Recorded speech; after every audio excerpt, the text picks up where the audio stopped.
This week we begin the final book of the Chumash, the fifth book called Devarim, otherwise known as Deuteronomy. There's a major difference between the first four books and this fifth book.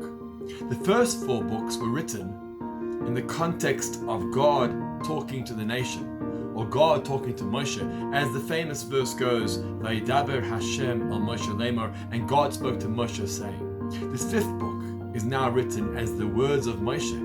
Eile ha-Devarim asher diber Moshe. These are the words that Moshe himself spoke to the people.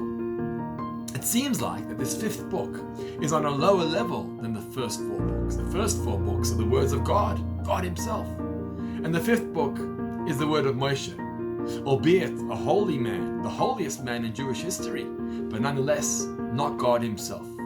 But would the Torah end on a lower level?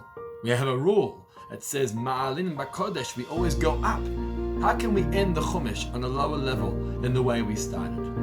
Well, the mystics actually tell us that there's something more powerful about this last book than all the previous four books of Torah. You see, while the Word of God is holy, or the holiest, it doesn't necessarily permeate the physical realm, the physical world, the humankind. It stays theoretical or academic, hypothetical.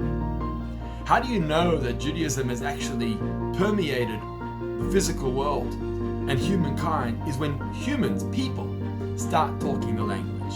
And so Devarim has something to it.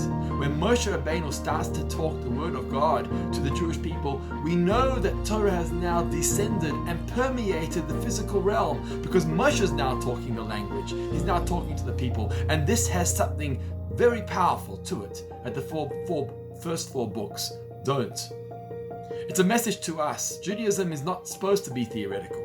It's not supposed to remain as the word of God. It's supposed to become my language, the way I communicate, the way I talk. Just like Moshe Rabbeinu did to the people, so too we need to do with our colleagues, with our friends, and with our family. Shabbat Shalom.